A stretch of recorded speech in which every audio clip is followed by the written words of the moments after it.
Bonjour, très chers compatriotes. Ezali Wabino Pierre, Mike Mulowai. Les autres ont la situation est la République démocratique du Congo. Makambazo le kanakati ya République démocratique du Congo.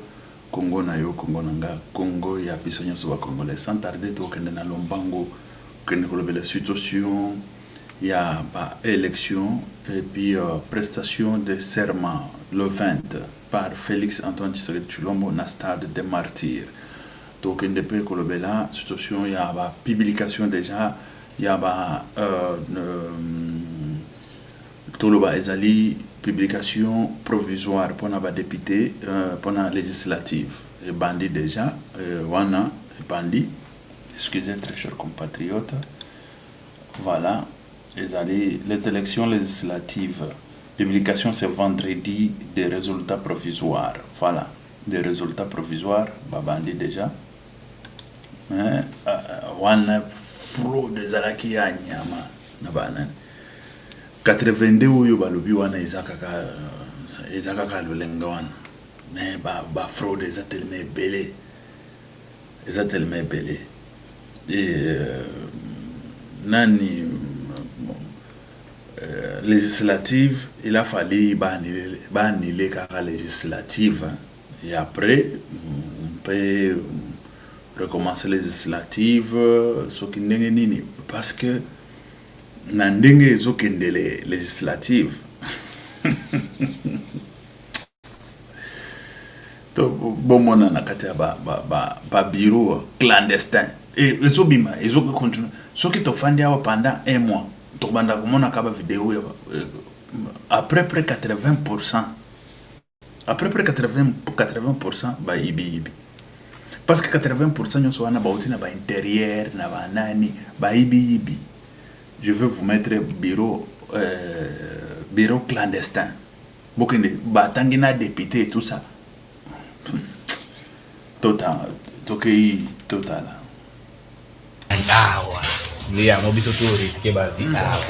Ah, toi, la chambre honorable, mon Serge Akafumo, toi, la chambre naïe.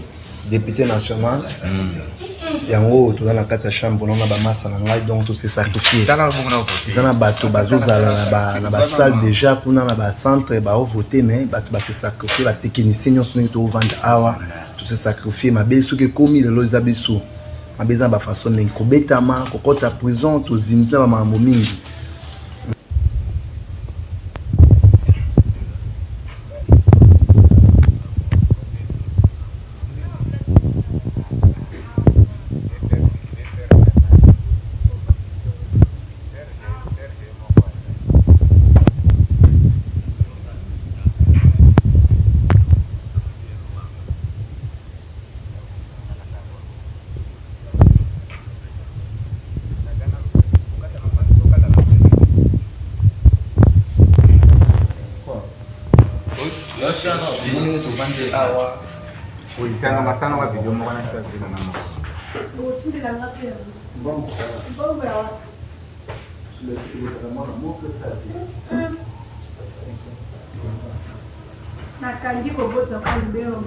Ya solo.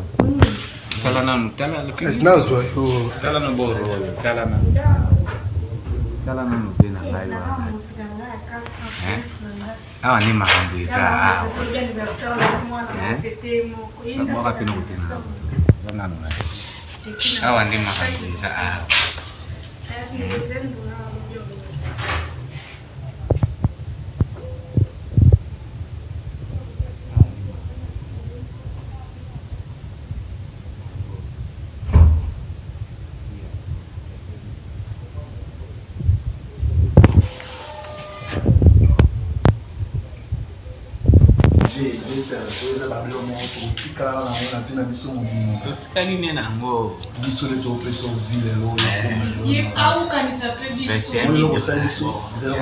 grand garçon mais tout bénéficier à côté tout ça pourquoi parce que tout a lobby na biso tout ça sur grand garçon on est tout fait sur les loyaux que tout la confiance dans le tout ce qui téléphone les liés au tali aux appétits non on tali ba déconnecter ka ba vidéo oyambi biso ki ata biso Bora na bitu na tubo motambo dabo maboro ana.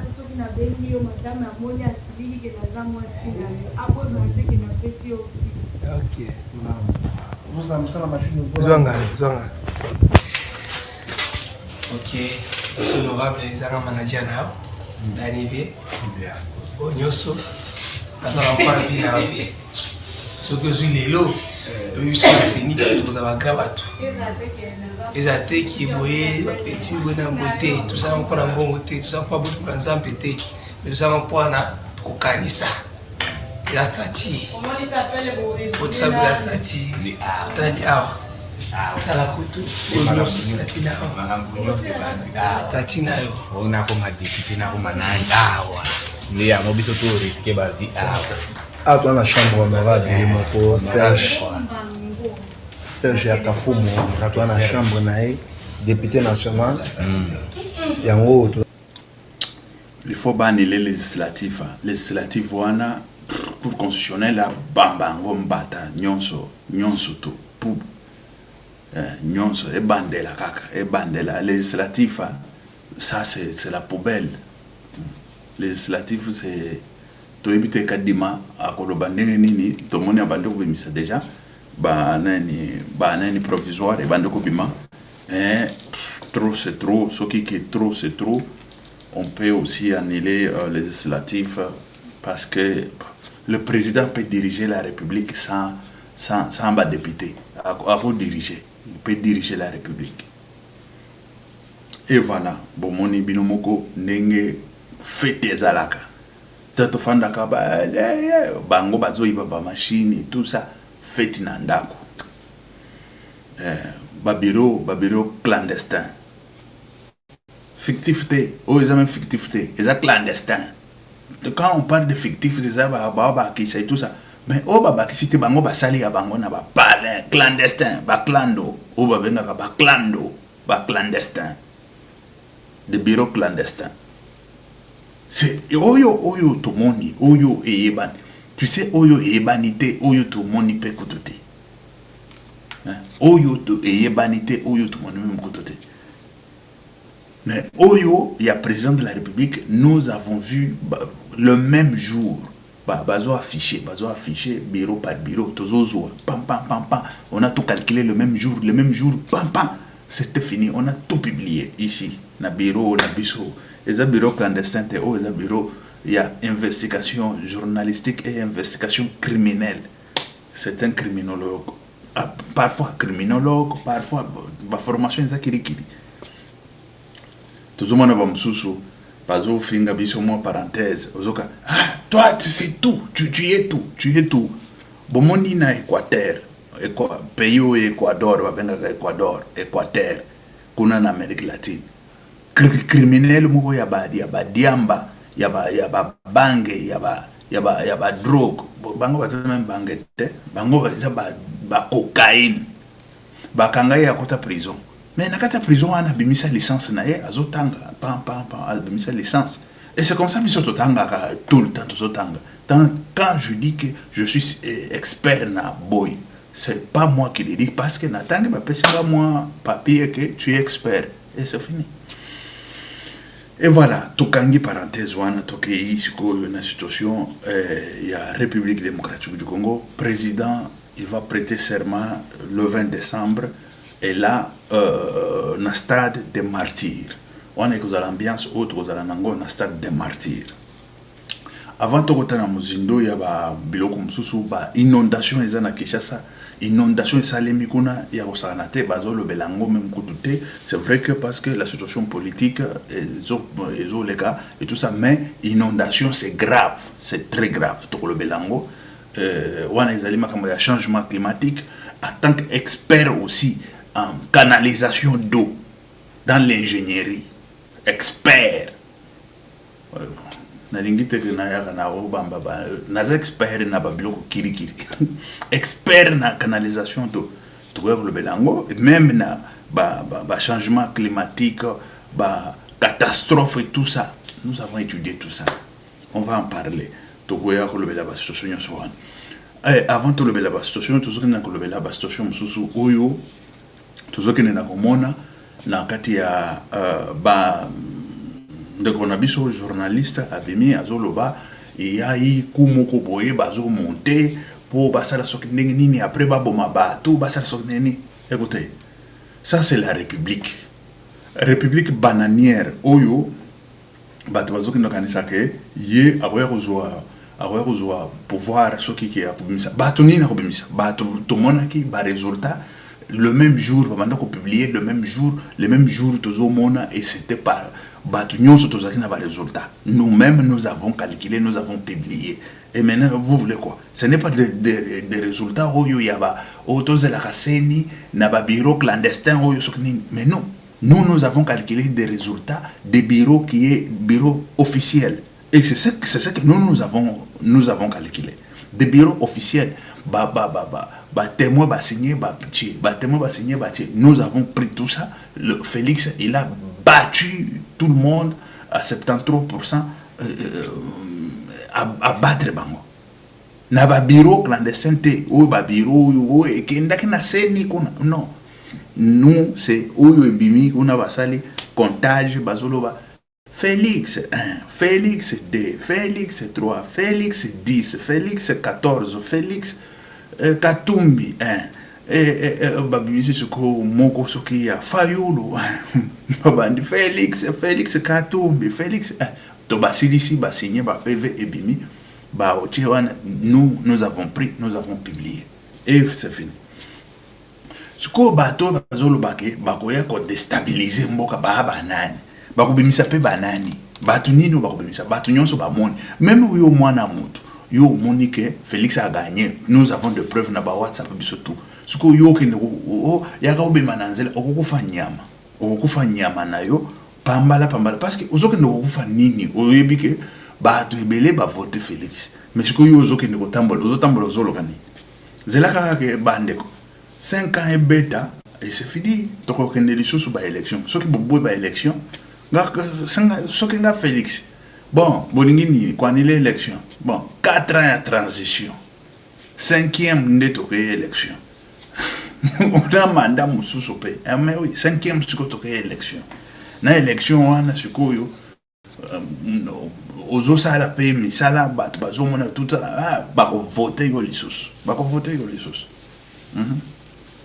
voter et voilà et c'est comme ça il a fallu qu'on kende na bango mais Félix il a gagné biso to le baka makambo nenge ezali il a gagné les Congolais balaxi maturité na bango ba ke ba voter et tout ça nous avons tout vu mais législatif oyo il faut qu'on annuler yango législatif il faut sabo il faut que législatif nyonso il faut qu'on annuler yango parce que vous allez entasser na ba irrégularité moko boye ya danse il faut qu'on tasse koko chango pembeni et puis chercher comment faire autrement pour organiser ba élection moko ya bien ya législative parce que le président de la République a za toujours une prérogative na ya ko annuler même nani ba bureau nyonso et il faut cour constitutionnel ya annuler yango kaka parce que tant ko na cour constitutionnel ebele ndeko na sikona ni ezalaka ebele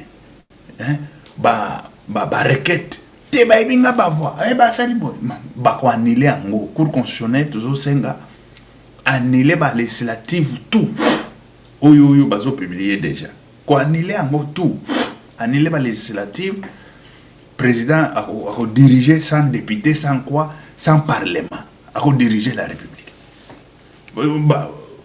5 ans ba sali wa batiaki basalaki biso baloni ka balorwan kende nango 5 ans mobimba o peroya siko balom susu ya siko bakoyela biso nde ko salani yebe yozoela biso ka balorwan kende nango na 5 ans o ekoya législatif na cour constitutionnelle bonika ngo parce que ça c'est quoi ça c'est de n'importe quoi bon toleki et ça va apprendre les gens il faut balayango voilà bon tokei na ba situation mususu oyo ya ninga bazoloba non ba ko bomma batu bazo préparer batu basa soki ndenge nini qui prépare quoi C'est un criminel. Mutusoka ça il un criminel. Et ce qui basé belé association de criminels. Et dans l'association des criminels, tout un chacun, c'est vrai qu'il répond selon ses responsabilités. Mais comme ils sont dans l'association, directement, ils sont entachés tous. Ils sont déjà, j'aimerais dire victimes. Non, ils sont responsables, que ce soit des meurtres, que ce soit de quoi que ce soit qui va se passer en République démocratique du Congo. S'ils étaient capables, ils devraient dire à la population sortez dans la rue.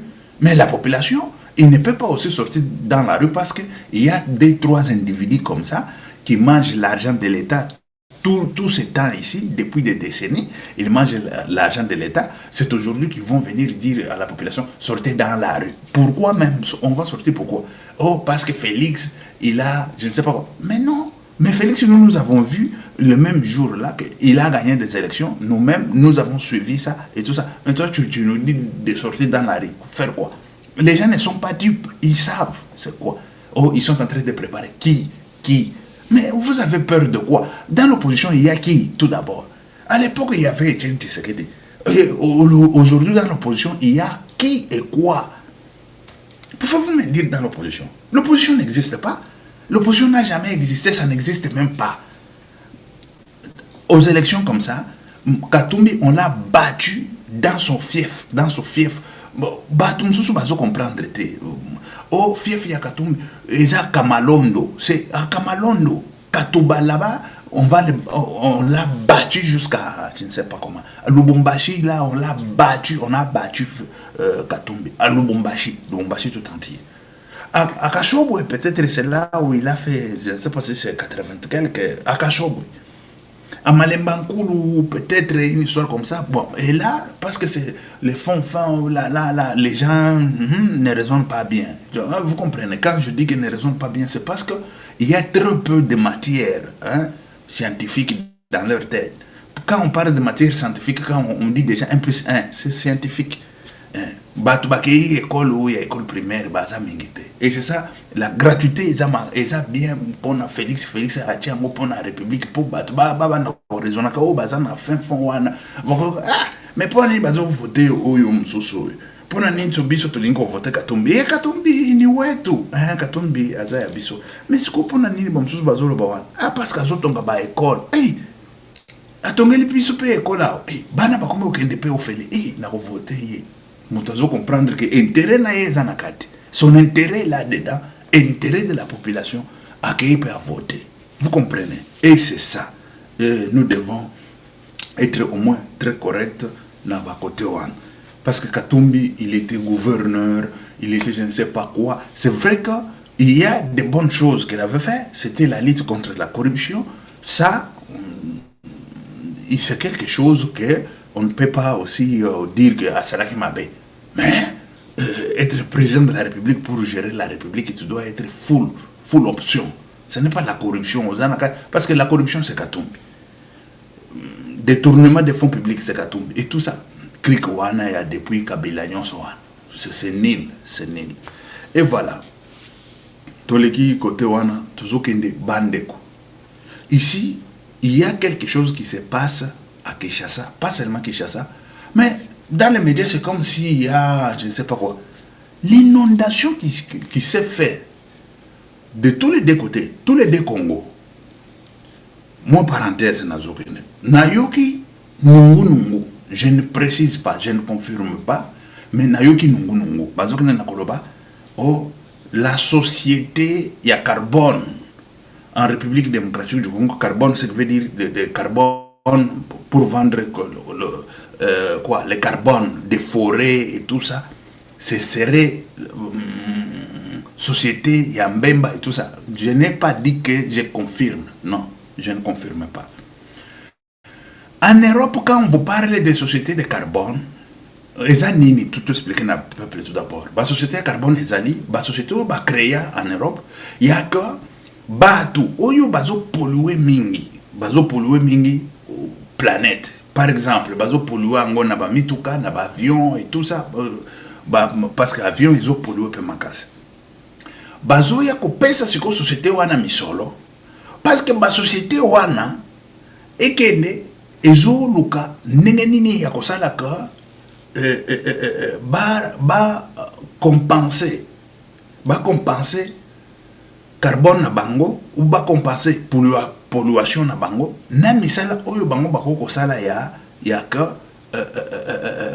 bazwaka moins oxygène ndenge nini par exemple na ndenge ya que bazolo na banzete parce que banzete pour nous des millions d'inzete il faut au moins des moyens et ce que avec cet argent bango ndenge ba polluer mais bango koto bazolo na banzete ba forêt na bango ba kata na poto awa ba former ba forêt ba nini bazo déformer ango ba former ba déformer na minute toujours na koloba bazo kena na kotala forêt na bango ezo pesa carbone bien te forêt na bango ezali uniforme quand je vous parle de l'uniforme ezali forêt type ya banzete moko boy oyo ezali kaka te banzete wana et banzete wana quand il fait chaud ezo kende na kokauka quand au moment où il faut pas pesa oxygène yango ezo pesa ba carbone ezo pesa oxygène te ezo pesa oxygène mingi te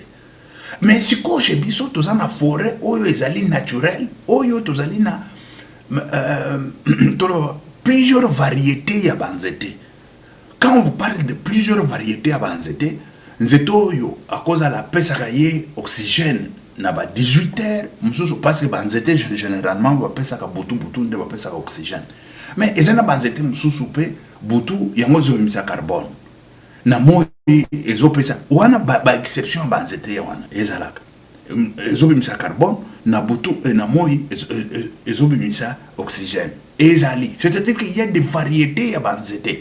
Na kati ya variété nyonso wana, il y a plusieurs oxygènes qui sortent. Quand on vous parle par exemple que la forêt, nous sommes devenus première forêt mondiale. C'est ezali pona étendue, mais quand on vous parle de l'étendue, c'est la forêt qu'on a toujours appelée première forêt mondiale d'Amazonie. Mais l'Amazonie a été ravagée jusqu'à l'Amazonie ne donne pas le carbone et ne donne pas l'oxygène tel que notre forêt de la République démocratique du Congo ou bassin du forêt de l'Afrique centrale qui donne tel que le bassin là du forêt donne l'oxygène. Non, non, ça nous sommes premiers. Et ça, il faut aller plaider partout. Écoutez, nous donnons l'oxygène. Mais en retour, nous avons des inondations. Nous sommes en train de subir des polluations des pays développés, des pays industrialisés, des pays qui ont des avions à gauche à droite, qui ont Air France, Air je ne sais pas quoi, patati patata, qui ont des industries à gauche à droite, qui sont en train de polluer la planète. Mais nous sommes victimes d'eux, et puis nous sommes en train aussi de donner l'oxygène avec notre forêt. Et puis on vient encore nous dire, nous imposer, il faut garder forêt comme ça. Ce sont eux qui polluent, mais nous sommes là pour donner l'oxygène gratuitement. Mais non, il faut qu'il y ait au moins la compensation. Et voilà, c'est là où on avait créé des sociétés de compensation en Europe, sociétés privées. Ici, je vous dis, ce sont des sociétés privées. C'était comme des... voilà, ce sont des sociétés, ce n'est même pas des associations. Ce sont des sociétés privées d'où on vient, chaque industrie ou chaque, on dirait chaque individu moral, voilà, moral, il peut venir acheter son quota de carbone.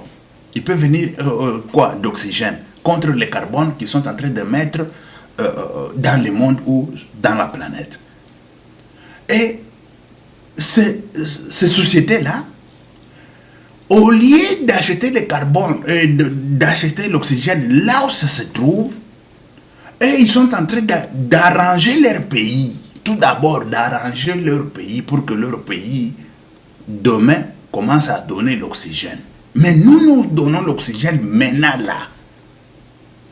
Ils ne nous regardent même pas. Ils sont en train de faire des promesses, je ne sais pas, COP 28, COP 25, COP 18, COP je ne sais pas quoi, 2030. C'est quoi ça comme histoire? C'est quoi ça comme histoire avec des COP?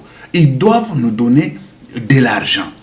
Et cet argent nous devons aussi commencer à aider, par exemple, les gens de l'inondation, les gens qui souffrent avec, voilà, les victimes des inondations, les victimes de calamités, par exemple, les victimes de... voilà. Et aussi construire, par exemple, le courant propre pour pouvoir cuisiner avec le courant propre, pour pouvoir préserver la forêt. Parce qu'il y a des gens qui vivent avec la forêt, qui vivent avec du bois, les gens qui font les macala, les braises, je ne sais même pas si c'est le braise, voilà, c'est ça même, hein? Le charbon pour faire le foufou sur le braise et tout ça, il faut le macala, il faut du charbon, et le charbon ça vient du bois et tout ça. Bon, il faut au moins compenser ça avec le courant, au lieu d'utiliser le bois, on utilise le courant. Et le courant propre. Et c'est ça même l'objectif de COP 22. Je ne sais pas si c'est COP, on dirait COP en général. COP 23, 28, COP 16, COP si c'est 2020, je ne sais pas combien. Tout ça. Mais eux, ils sont dans la promesse. Ils ne veulent pas donner l'argent qu'ils sont en train de gagner. Ils sont dans la promesse. Ils ne veulent... Mais écoutez, je vis autrefois, Eve Bazaïba est allé là, il a parlé et tout ça. Et tout d'abord, les postes là, ce n'est pas les postes d'Eve Bazaïba, c'est les postes des combattants, nous, qui sont dans la rue matin, midi, soir, pour lutter contre les changements climatiques, nous, le verre et tout ça. Mais on prend ça, on donne aux responsabilités politiques. Mais non, ce ne sont pas des postes de responsabilité politique, c'est les postes des gens qui sont dans la rue, les gens qui luttent pour le changement climatique, ce ne sont pas pour les politiques. Et ça, c'est clair. Ça doit rester ainsi. Et voilà. Ça doit rester ainsi. Et écoutez, très chers compatriotes, la situation, c'est ça. Ce qui se passe, c'est ça même la situation. Nous sommes victimes. Et écoutez, on ne se victimise pas. Mais une chose est qu'on demande les droits. Et ces droits sont bloqués quelque part. Mais en attendant, nous avons des morts qui meurent matin, midi, soir. Nous avons des inondations. Nous avons je ne sais pas quoi, patati patata. Écoutez, il y a à Davos ici, il y a eu à Davos ici, il y a eu COP, je ne sais pas quel numéro là. On ne fait que parler. On ne fait que parler. Il y a des catastrophes à gauche à droite. Aujourd'hui, quand on parle de catastrophes, on parle de sécheresse, c'est catastrophe. On parle de l'inondation, c'est catastrophe. On parle des éboulements de terre, c'est catastrophe. On parle des érosions, c'est catastrophe. Si on parle de catastrophes, on parle de beaucoup de choses. Catastrophes naturelles, catastrophes créées par les hommes, catastrophes, je ne sais pas, provoquées par, je ne sais pas, la population, provoquées par la planète, et tout ça. Mais quand on parle de tout ça, il faut qu'on cherche comment stopper. Mais pour stopper, il y a des gens qui font de l'argent au détriment de la Terre, au détriment de la planète.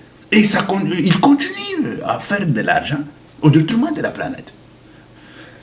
C'est vrai qu'on ne peut pas leur dire de freiner du coup, mais il faut qu'il y ait au moins la compensation. Mais d'où va la compensation? Et la compensation chez nous, ça ne peut pas se faire par une société telle qu'on a entendu. Je ne confirme pas, je n'affirme pas, sauf que je donne au moins, pas mon avis, tel que ça doit être. La compensation de carbone en République démocratique du Congo, ça ne peut pas être des sociétés privées. Mais non. Ça doit être une partie de l'État. Parce que c'est l'État qui doit venir en aide aux victimes ou aux sinistrés de catastrophes. Et ça, c'est clair. Et c'est l'État qui doit faire au moins quelque chose pour pouvoir mettre du courant, mettre je ne sais pas quoi. Voilà. Parce que c'est la richesse de la République démocratique du Congo. Quand on vous parle de carbone, on vous parle de l'oxygène de la forêt, c'est la richesse de notre peuple, la richesse de de la terre, je dirais. La richesse de la terre. Et cette richesse qui génère l'oxygène, ça doit profiter à la population. Ce n'est pas faire des entreprises privées ou des entités privées Mais non, entité privée, on l'a fait en Europe parce que ce n'est pas quelque chose de l'État, mais ils veulent au moins faire, parce qu'il y a eu des gens qui litaient, il y a eu tout ça. On a dit, non, on fait ça pour faire la compensation et tout ça. Et tout ça, l'État est en train de suivre. Il est là derrière, il dit, bon, avec ça, qu'est-ce qu'on a fait? Avec ça et tout ça, voilà. Mais chez nous, ça devient, je ne sais pas, propriété privée. Mais non, ça ne peut pas devenir propriété privée pour faire, je ne sais pas, une entreprise privée. Non, ça ne peut pas se faire. Ce serait l'entreprise étatique. L'entreprise étatique pour pouvoir savoir comment diriger des fonds aux sinistrés, diriger des fonds aux peuples qui sont touchés par les catastrophes naturelles, pas seulement aux catastrophes naturelles, le peuple qui veut bien se développer avec le courant qui est vert, hein, l'énergie qui est vert, l'énergie qui n'est pas du tout l'énergie, je ne sais pas, polluée à gauche, à droite, non, l'énergie verte. Et voilà la compensation, quand on vous parle de la compensation du carbone et de l'oxygène, et c'est ça même. Et ces postes-là, ce n'est pas les postes de... Non. Et les gens de je ne sais pas, non, c'est quoi encore, les partis de Mbemba. Ils étaient au ministère, je ne sais pas si c'est quel ministère.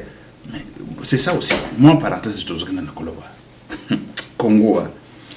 Batu moko han. Baza na ministère ya défense. Koto le ministère oyo eza bangote ya biso to litaka pona nous qui sommes dans la rue pour le changement climatique et tout ça, mais bazui pesi parti politique moko boye Mbemba di mobotika baje wana il faut éviter. Okuti mutu moko aza na 5 postes. Aza ministre soki ya nini, aza député national, aza député provincial, aza na nani bandeko na ye acheche. Ça, il faut que cette histoire cesse. Hein? Aussi longtemps, les gens qui ont l'idée, qui ont tout fait, et ils sont là, même un franc bazouakate, même la même personne ou la même famille, il vous prend tout comme si Bango, Neba Somba Congo. Et quand tu regardes tout ça, Bango va détruire le Congo avec la corruption. Et quand quelqu'un est député, il ne faut pas le nommer ministre. Il faut nommer d'autres gens. Quand quelqu'un a un poste quelque part, il ne faut pas le nommer dans d'autres postes là-bas. Mais non, c'est quoi ça comme histoire? Il faut répartir au moins. Coca-Bola, moi, c'est-à-dire que tout un chacun se retrouve. Et c'est ça qui fait même les combats. Le combat, c'est quoi? C'est-à-dire que quand tout un chacun se retrouve et tout ça, voilà. Ce n'est pas battu, fanda qui n'a pas boye, famille moko boye, yak, a baki ba poste tout, a commis ce qu'on pesa oyo, lekinaye, ce qui nani, babenga kabango banani ango. Tant aza député, aza na batu na ye, mokolo akolonga kite, aza député provincial, aza député national, aza député, ce qui nini, kuna chebiso, député pe yaba, nakotanga ba kombote. Azatu hein sikoyo bakuna azami na ministère azasoki ministre ya nini na nani. Mais ça commence ça comme histoire. On ne peut pas organiser des choses. Quand vous parlez d'organiser des choses, ce n'est pas non, en France on le fait. La France ici, quand en Suisse on vous appelle français, c'est une insulte. Et quand tu appelles à un Suisse français, tu l'insultes. Suisse au moins correct na babilo quoi quand tu suis bien. Bon, voilà. Mais quand vous êtes en France, c'est un petit pays, il dit en Europe. Laisse. C'est un petit pays. C'est quoi la France, c'est quoi ça comme histoire? Tout le monde a un grand pays, la Suisse, Nini, qu'est-ce qui fait que Bazo se développe? Qu'est-ce qui fait que Basalaire n'a pas examiné? Qu'est-ce qui fait que... On comprend au moins. Il faut se partager au moins des choses, se partager banane. Non. Kaka bango moko wana azana famille na ye tout atie na politique. Ah, batu balita pona batu pona Kongo ngo ebonga.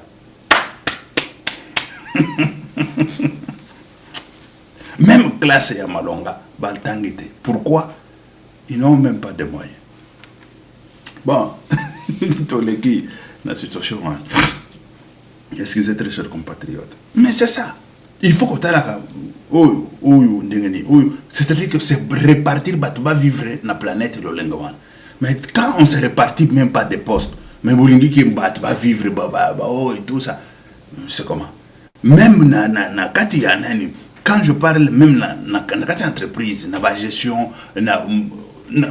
planétaire, tout le et ça na baoyo ba pesi bango makoki ya koya baya bateka ka biloko yo baoyo te baoyo po batu nyoso ba se retrouvaka et c'est comme ça baoyo bazana droit ko teka boye parce que bazaka na ba minéralité bakoko ya ko teka ba café bani po ba fifaka non siko bino bozana ba minéré au moins ba komi ko non ba café na bino to ko sombate mais baza besoin ba café mais to ko sombate parce que to sombaka ba fulani parce que ba fulani pe po ba vivre et c'est comme ça.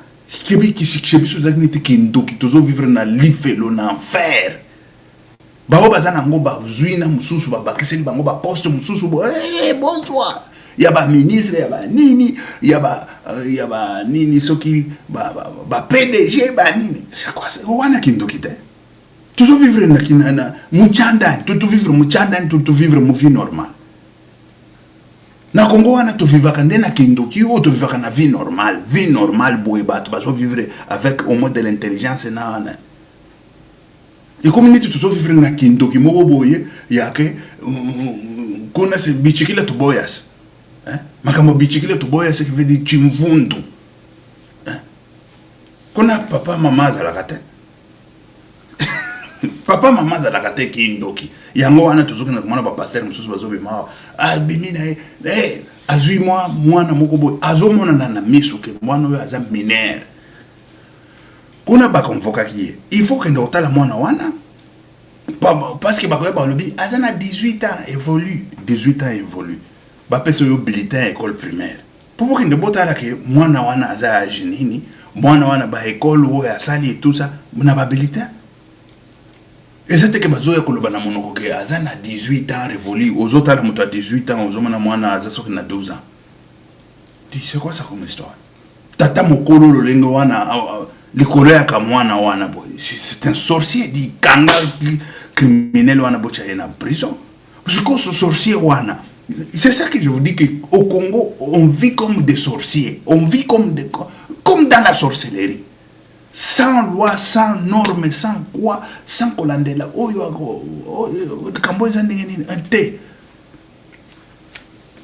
Mariage précoce. Yango, mariage précoce. C'est comme moi, Toloba.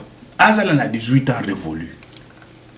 Papa na enda lobike apesaki tatawana. Est-ce que moi na ndimaki? Est-ce que ils ont un consentement?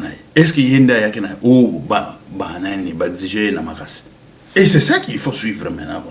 Congo a un père na yoana na prison. Et ça il faut un psychologue. Un psychologue ou bako za lawana pour ba nini bako solo la na. Oh moi na 18 ans révolu. Moi na zo mona na boboye ozota la bo 12 ans.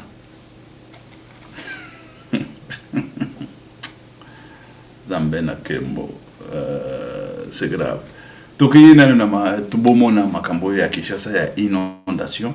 Tuzochi hapo kina bomona. Eza la côté ya Brazzaville, eza la côté ya République démocratique du Congo.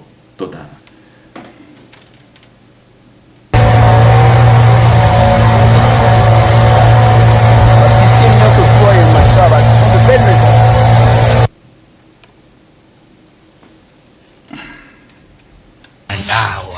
Yeah, moi biso to risquer ba vie toi la chambre honorable et là pour zonga to tshela bino nani ya bien.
au côté à Brazzaville bon mon côté à Brazzaville pe eza kotonda et ça c'est des situations ils sont concernés planète Mobimba ils sont concernés pe nani zone à Grand Lac ils sont concernés Brazzaville ils sont concernés pe Congo Kinshasa botana na Brazzaville.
Voilà.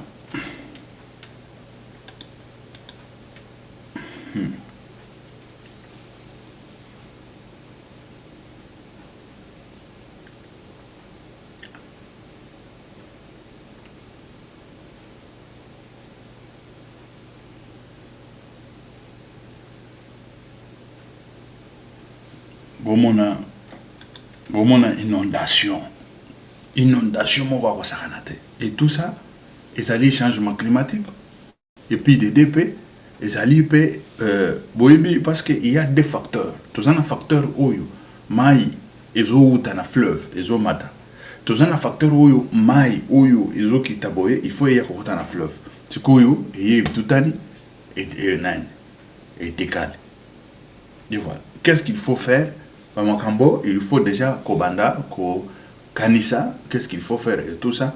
Le grand problème est à l'IP,